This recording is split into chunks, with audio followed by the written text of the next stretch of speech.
시편 100편 말씀, 우리 1절부터 우리 5절까지 말씀이 있어요. 우리 전체 다 함께 다 같이 읽어보겠습니다. 시편 100편 말씀을 우리 1절부터 같이 읽겠습니다. 1절입니다.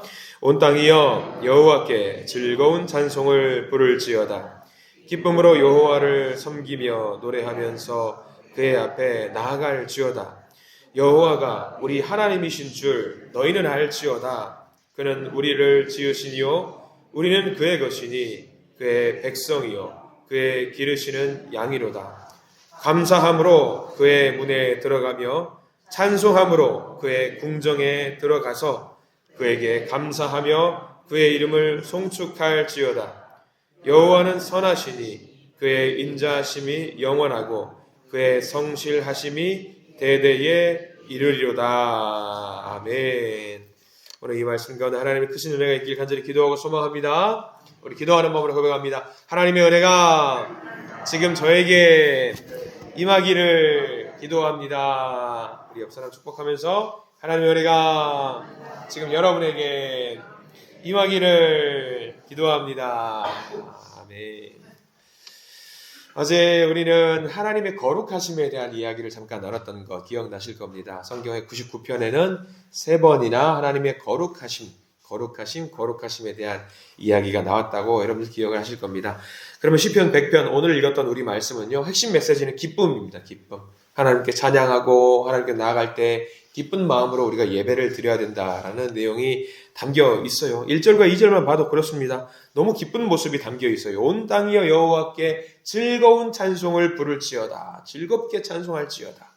기쁨으로 여호와를 섬기며 노래하면서 그의 앞에 나아갈지어다. 기쁜 마음을 가지고 나아가고 있는 거 아니겠습니까? 1절, 2절 말씀을 보면 우리는 다 알고 있어요. 하나님 앞에 나아갈 때 기쁜 마음으로 기쁜 모습으로 나아가야 된다라는 것 잘 알고 있습니다. 안다고 끝이 나는 거 아닙니다. 그 말씀대로 사는 것이 무엇보다 중요합니다. 말씀대로 살아야 되는데 알면서도 그렇게 하지 못한다고 하면 얼마나 심각한 일이겠습니까? 예배를 드릴 때에는 하나님의 음성을 듣고 하나님을 만나는 시간이지 않습니까? 그런 우리를 향해 하나님이 기뻐하시는 모습으로 우리를 만나고자 다가오고 계시는데 우리도 그런 모습으로 하나님께 나아가야 된다라는 거지요. 여러분들 사춘기를 지내고 있는 자녀들을 안아보신 기억을 한번 꺼내보셔요. 사춘기를 지내고 있는 손자나 손녀들을 안아보신 적이 있을 것 같습니다. 어떤 분이 사춘기 자녀를 안아보는 것을 이렇게 비유했어요. 전봇대를 껴안는 것 같다라는 이야기를 해요. 사춘기 아이들 안고 있을 때 밋하고 재미도 없고 가만히 있고 사랑한다고 이야기해봐. 사랑해요. 그렇게 이야기는 사춘기 되면 변하잖아요. 말도 없어지고 표정도 무뚝뚝해지고 뭔가 다 귀찮고 대답도 단답형이고 표정은 뭐가 그렇게 불만인지 몰라요. 근데 가만 보세요. 우리가 하나님 만나러 나갈 때에 그런 모습 취하고 있는 것은 아닌가 여러분들 생각해 보세요. 하나님이 어떻게 할까요? 아이고 너는 왜 나 만나러 올 때마다 표정이 그렇게 울상이냐. 그렇게 생각하실 때도 있다라는 거지요. 미국의 플로리다의 리폼드 신학교라는 곳이 있어요. 설교학 교수인 스티브 브라운 목사라는 사람이 있습니다. 이 사람이 그런 이야기를 책에다가 적어요. 아들 둘을 둔 엄마의 이야기를 적거든요. 큰아이는 사춘기 아이예요. 또 둘째 아이는 차이가 좀 있어요. 굉장히 어려요. 근데 퇴근하고 집에 돌아가는 길에 둘째 아이가 놀이터에서 진흙탕이 돼가지고 온몸이 막 엉망이 돼가지고 있는 모습을 발견을 했습니다. 근데 그 아이가 엉망인 진흙탕에 옷을 더럽혀진 채로 먼 곳에서 엄마를 발견했어요. 그럼 어떻게 해요? 엄마 하면서 막 뛰어오는 거예요. 근데 엄마는 순간적으로 1초 생각을 했대요. 저걸 안아줘야 돼 말아야 돼 고민을 했다는 거예요. 근데 어떻게 하겠어요? 여러분들이랑 어떻게 하시겠어요? 내 옷이 더러워지는 거하고 상관없이 아이가 달려오면 우리는 어떻게 해야 돼요? 기쁨으로 안아야지요. 기쁨으로 안아야 되는 거예요. 내 옷이 망가지는 게 뭐가 중요해요? 아이가 달려오고 있는데 기쁨으로 오고 있는데 나도 기쁨으로 안아줘야 되는 것이 아니겠습니까? 반대로 큰아이는 사춘기는 뻣뻣합니다. 감정도 없고 밋밋하고 그래요. 근데 이 이야기가 이 재미나는 이야기를 쓰면서 그 교수님이 그렇게 말해요. 이 이야기가 탕자의 이야기와 똑같다라는 거예요. 큰아이는 어때요? 뻣뻣하잖아요. 밋밋하잖아요. 불만 가득이에요. 근데 둘째 아이는 뭐예요? 방탕아예요. 죄를 지었어요. 아버지가 준 재산을 다 날리고 냄새 풀풀 나가지고 돌아왔어요. 근데 아버지가 어떻게 해요? 안아주잖아요. 기쁨으로 안아주잖아요. 얼마든지 안아주잖아요. 문제는 오히려 큰아들이에요. 말은 잘 듣는 것 같아요. 근데 불만이 많고 불평도 많아요. 얼마나 뻣뻣한지. 근데 그 모습이 누구 모습 같다고? 우리의 모습 같다라는 거예요. 우리의 모습. 차라리 죄가 많더라도 하나님 앞에 기쁨으로 달려가는 모습이 하나님이 좋아하시는 모습이라 그 이야기인 거죠. 우리가 큰아들의 모습으로 예배를 드릴 때가 많다라는 거고요. 오늘 말씀을 통해서 시편의 저자는 말하는 거예요. 하나님 앞에서 우리 그러지 말자. 그거예요. 뭐가 중요하냐? 하나님 우리들이 죄인인 거 하나님도 알아요. 그럼에도 불구하고 기쁨으로 예배의 자리로 초대하고 계신 하나님께 우리는 달려가야 된다라는 거예요. 기쁨으로 들이밀으라는 거죠. 그러면 된다라는 거예요. 우리들이 오해하는 것들이 있어요. 예배를 잘 드린다라고 했을 때에 1년 52주 주일 예배를 한 번도 빠지지 않고 다 참석하는 것이 하나님이 원하시는 예배일까? 1년 52주 사춘기 자녀처럼 뻣뻣하게 곧게 목소리는 퉁명스럽게 불평과 불만이 가득한 예배를 드린다면 그 예배는 바른 예배가 아닐 거 아닙니까? 아니, 비록 내가 죄인이지만 하나님 앞에서 환호하고 기쁨으로 천진난만하게 고함을 지르면서 찬양하는 모습, 오히려 하나님은 그런 모습을 기대하고 계시는 것은 아닐까? 그런 우리의 모습을 보면서 하나님 이렇게 물어보실지도 몰라요. 쟤는 왜 맨날 나만 보면은 화를 내는지 모르겠다고. 쟤는 왜 맨날 나만 보면은 무뚝뚝한 표정인지 모르겠다고. 분명히 어제 소고기 사 먹을 때는 밝은 표정이더만 왜 지금은 저렇게 우울한 표정인지 모르겠다고. 그런 표정을 지으면 안 된다라는 거예요. 그러니까 우리 시편 100편 말씀은요. 하나님과 대화하고 하나님을 만나고 하나님께 예배를 드릴 때는 가만히 있지 말자는 그 이야기를 하고 있는 거예요. 마치 다윗이 춤을 추면서 하나님께 나아가는 그 모습을 상상하시면 될 것 같아요. 예배당에 예배를 드리러 올 때, 하나님께 찬양을 하러 올 때, 드리러 올 때 마치 다윗처럼 하나님 앞에서 춤추러 가자라는 모습으로 예배당에 나온다면 하나님이 너무나도 좋아하실 것 같다. 그 이야기인 거죠. 근데 그렇잖아요. 우리 춤도 기분 좋을 때 추는 거잖아요. 그죠? 기분 좋을 때. 우리 삶이 매번 그렇게 기분 좋지는 않아요. 지칠 때도 있고 힘들 때도 있습니다. 항상 예배 드릴 때마다 환호성 지르면서 기쁨으로 나아갈 수 없어요. 그럴 때도 있어요. 근데 그게 가능한데 언제 가능하냐면 하나님, 여호와 하나님을 정확하게 알면 그게 가능하대요. 3절 말씀 보실래요, 여러분들? 우리 시편 100편 말씀에 3절 말씀을 보면 여러분 밑줄 그어야 될 부분이 하나 있어요. 3절을 먼저 같이 읽겠습니다. 시작. 여호와가 우리 하나님이신 줄 너희는 알지어다. 그는 우리를 지으신 이요 우리는 그의 것이니 그의 백성이요 그의 기르시는 양이로다. 자, 여기 어디 밑줄 그어야 될까요? 여호와가 우리 하나님이신 줄 너희는 알지어다. 우리가 어제 수요 예배 시간 통해서 잠깐 말씀을 나눴던 것이 있어요. 우리의 영적인 시야가 넓어지고 커져야 된다라는 말씀을 한번 드린 적이 있습니다. 세상적인 좁은 시야를 가지고 하나님을 바라보러 한다면 안 돼요. 하나님은 아는 만큼 보이거든요. 그러니까 하나님을 향해서 더 많은 애정과 관심을 통해서 더 많이 알게 되면은요, 하나님을 더 크게 더 많이 볼 수 있게 돼요. 더 많이 알게 되면은요, 우리 마음속에 뭐가 피어오르죠? 아는 만큼 기쁨이 피어오르는 거죠.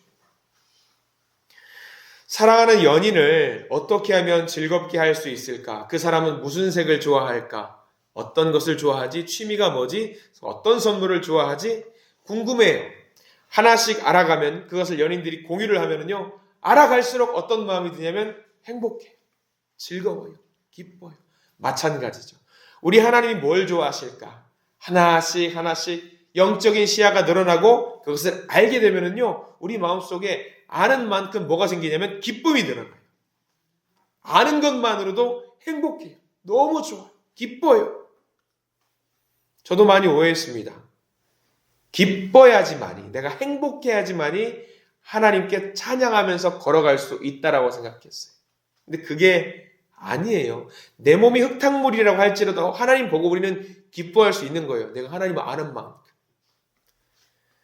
슬퍼도 힘들어도 하나님을 알면은 기쁨이 용솟아 올라요.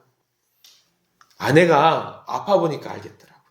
투병 생활을 오래 같이 하다 보니까 내가 오히려 과거보다 옛날보다 더 절박한 마음으로 그리고 더 기쁜 마음으로 하나님께 나아가는 저를 발견했어요.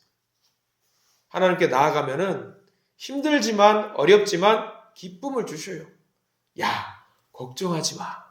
걱정하지 마 하면서 기쁨을 주시더라고요. 꼭 기쁠 때만 하나님 앞에 춤을 추는 것이 아니구나. 슬프지만 어렵지만 하나님을 찾으면 하나님께 기뻐하면 하나님께 나아가면 절로 얼굴에 미소가 떠오르게 해주시는구나. 사실 집에 아픈 사람 있으면요 분위기가 전체적으로 다운돼요. 마음대로 기뻐하지 못해요. 혼자 웃을 수가 없어요. 근데 오늘 말씀처럼 주신 기쁨 붙들고 하나님 앞으로 나아가면은요 하나님이 역사하시는 것을 경험하게 되고요 하나님이 병든 몸을 만지는 걸 느끼게 돼요. 회복을 느끼게 돼요. 그러면요 시작은 이 가슴 속에 있는 작은 기쁨이었지만 이게 점점 가정이 바뀌더라고요. 기쁨으로 변화돼요. 만남과 교제의 자리가 달라져요. 생명을 주신 하나님을 경험하면요 얼굴이 밝아져요. 숨길 수가 없어요. 기쁠 수밖에 없죠. 미국 서부 시대에 금광을 발견하려고 사람들이 서부로 많이 갔대요. 그러다가 몇 사람이 금광을 발견했어요. 너무 기뻐요. 그래서 그 사람들이 3-4명이 시일을 정해두고 채굴 장비를 가져다가 함께 동시에 이 자리에 모여서 채굴을 합시다 약속을 했대요. 절대로 비밀로 하자고. 우리끼리만 이 금광에 대한 이익을 나누자고 했어요. 모두 동의를 했어요. 자, 약속 날짜에 정해진 장소에 모였어요. 문제가 생겼어요. 약속 날짜에 약속한 사람 말고도 너무나도 많은 사람들이 모여 있었던 거예요. 그 비밀을 지키기로 한 사람들이 서로 의심하면서 서로 다투기 시작했어요. 아니 왜 비밀을 지키지 않았냐고. 근데 3-4명이 아니 나 정말 아무한테도 말하지 않았다고. 정말 비밀을 지켰다고. 근데 어떻게 알았을까요? 거기 금광이 있다는 거 어떻게 알았을까요? 얼굴에 써 있어요. 나 금광 발견한 사람이라고 써 있는 거예요. 기쁘다고 나 행복하다고 써 있는 거예요. 그러니까 저 사람 뭐 있다. 보니까 따라와 보니까 여기 금광이 있다는 것을 알게 되는 거죠. 얼굴에 쓰여 있어요. 기쁨이 있는 사람은요 그렇게 온 몸에 쓰여 있는 거예요. 저도 그것을 고백해요. 저도 가끔 아내에게 이벤트를 준비해요. 기쁜 어떤 이벤트를 준비해서 작은 선물 같은 거 하나 준비해요. 특별한 날도 아니에요. 선물을 준비해요. 그러면 그날 아내가 저를 만나면 저는 아무렇지 않게 태연하게 대하는 것 같은데 아내가 먼저 말을 해요. 뭐예요? 먼저 물어봐요. 뭐 준비했네. 뭔지 알려줘요 빨리. 나 아무것도 준비 안 했다고. 아무것도 준비 안 했다고. 얼굴에 쓰여 있구만. 기쁨이 있으면은요. 하나님을 만나는 기쁨이 있으면 얼굴에 쓰여 있는 거예요. 말하지 않아도 저 사람 기쁘네, 저 사람 뭐 있네라는 것이 느껴지는 거죠. 세상 사람들이 하나님이 살아계신 걸 어떻게 알 수 있을까요? 우리 얼굴 보고 하는 거예요. 내 하나님은 살아계시다고, 내 하나님은 기쁨의 하나님이라고 내 얼굴 보면은 사람들이 야, 저 사람 뭘 믿고 저렇게 행복하냐? 아픈데 고통 가운데 있는데 기쁨이 넘치네. 뭘 보고? 내 얼굴 보고 우리는 세상 가운데 하나님을 알릴 수 있는 거죠. 금광이랑 비교할 수 있겠어요? 작은 이벤트와 비교할 수 있겠어요? 하나님 믿는 것은 비교할 수 없는 큰 기쁨이 있잖아요. 숨길 수 있다고요? 못 숨겨요. 숨길 수 없어요. 그러니까 오늘 말씀은 그렇게 이야기하는 거죠. 환호하는 마음으로 기쁜 마음으로 하나님께 찬양해라 이야기를 하고 있는 거예요. 4절 말씀도 읽어보겠습니다. 하나님을 아는 성도는요 이 4절 말씀처럼 될 수밖에 없어요. 4절 말씀 같이 읽겠습니다. 시작. 감사함으로 그의 문에 들어가며 찬송함으로 그의 궁정에 들어가서 그에게 감사하며 그의 이름을 송축할지어다. 아멘. 하나님을 제대로 아는 성도는 이렇게 될 수밖에 없어요. 기쁨을 누릴 수밖에 없어요. 예배에 빠지지 않고 한 번도 결석하지 않는다고 해서 기쁨을 누리는 것이 아니에요. 열심히 했는데도 불구하고 기쁨을 누리지 못하는 사람 많아요. 핵심은 어디 있냐면 내 마음속에 예수 그리스도를 모시느냐 모시지 않느냐에 있는 거죠. 중심이 예수 그리스도여야 합니다. 하나님께서 우리에게 환호성을 지르면서 나와서 기쁨의 찬송을 부르라고 하시는 이유, 하나님이 우리 보고 너무 기뻐하시니까 그래요. 하나님이 우리를 보시고 그렇게 기뻐하시는데 우리가 가만히 있어서야 되겠습니까? 우리들의 자녀들을 보시면 여러분들 어떠세요? 기쁘잖아요. 내 자녀들 보면 기쁘잖아요. 말 안 듣고 속 썩일 때 있습니다. 알아요. 그렇지만 그래도 자녀를 보면 부모의 마음에는 기쁨이에요. 다른 사람은 이해할 수 없어요. 내 아들이 인물이 잘나서 그런 게 아니라, 공부를 잘해서 그러는 게 아니라, 뭘 잘해줘서 그러는 게 아니라 조건이 없어요. 그냥 내 자녀니까 기쁜 거예요. 하나님은 그러세요. 하나님이 우리를 그렇게 기뻐하실 이유 하나 없어요. 조건 따지자면요, 우리 부족하잖아요. 근데 십자가를 통해서 우리를 낳으셨으니까 얼마나 사랑스러워요. 스바냐 3장 17절 이런 말씀이 있어요. 여러분들이 아시는 말씀이거든요. 스바냐 3장 17절. 너희 하나님 여호와가 너희 가운데에 계시니 그는 구원을 베푸실 전능자시라. 그가 너로 말미암아 기쁨을 이기지 못하시며 너를 잠잠히 사랑하시며 너로 말미암아 즐거이 부르며 기뻐하시리라. 하나님이 우리 보고 이렇게 기쁘시대요. 이렇게 웃고 계신대요. 이렇게 행복하지, 얼마나 기쁘냐면 감당하지 못할 정도로, 숨기지 못할 정도로 기쁘시대요. 그럼 우리는 어떻게 해야 돼요? 우리도 기뻐해야지요. 하나님 웃고 계시는데. 철로역정이란 책 여러분들 아실 겁니다. 존 버년이라는 사람이 쓴 철로역정. 거기 2부에 이런 내용이 나와요. 크리스천의 아내 크리스티나라는 여성이 있어요. 어떤 자비라는 이름하고 있는 여성과 같이 천국 길을 가요. 천국 가는 길이 좀 힘들어요. 얼마나 힘들겠어요. 근데 어느 날 노상에서 그 자비라고 하는 이름을 하는 여인이 잠을 자는 모습을 주인공이었던 크리스티나가 봅니다. 근데 그 여인이 자는 모습이 너무 환하게 자는 거예요. 무슨 꿈을 꾸고 있는 것 같은데 이렇게 어려운 상황 속에서 해맑게 웃으면서 잘 수 있을까? 그래서 그 자비라는 여인이 일어났을 때 물어봤어요. 아니, 왜 그렇게 환하게 웃느냐고. 그러더니 그 여인이 잠자면서 꿈꾸는 이야기를 해줘요. 자기가 하나님을 만나러 가는데 너무 남루하고 더러운 옷을 입고 있대요. 자기 마음을 말하는 것 같아요. 내가 너무 더럽고 내가 추악하고 나 이거 어떡하지? 하나님 만날 수 있을까? 너무 안타까워서 울고 있었대요. 그 여인이. 근데 한 천사가 다가와요. 그리고 묻더래요. 당신 왜 그렇게 울고 있냐고. 제가 너무 더러워서요. 하나님을 만날 수 없을 것 같아서요. 그러더니 천사가 말을 해요. 평강이 너에게 있을지어다. 손수건으로 눈물을 닦아주면서 금과 은으로 만든 옷을 입혀주고 면류관을 씌워주고 목걸이를 해주고 손을 잡고 따라오라고 해요. 천사가. 그리고 천사를 따라가는데 황금문이 나타나요. 닫혀있어요. 천사가 말을 하니까 문이 열려요. 안에는 너무 눈부셔서 볼 수 없이 찬란한 빛으로 충만한 세계가 있어요. 그 길을 천사와 함께 걸어가는데 보좌가 있어요. 보좌에 앉으신 분이 말씀을 하세요.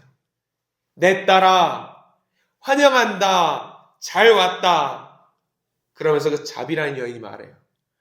그 말씀을 듣는데 어떻게 웃지 않을 수가 있어요. 그 말씀을 듣는데 어찌 기뻐하지 않을 수가 있어요. 그 이야기를 고백하는 거예요. 근데 그 이야기가 그 자비라는 여인의 이야기가 아니라 저와 여러분들의 이야기인 줄 믿으시기 바랍니다. 하나님이 기다리고 계세요.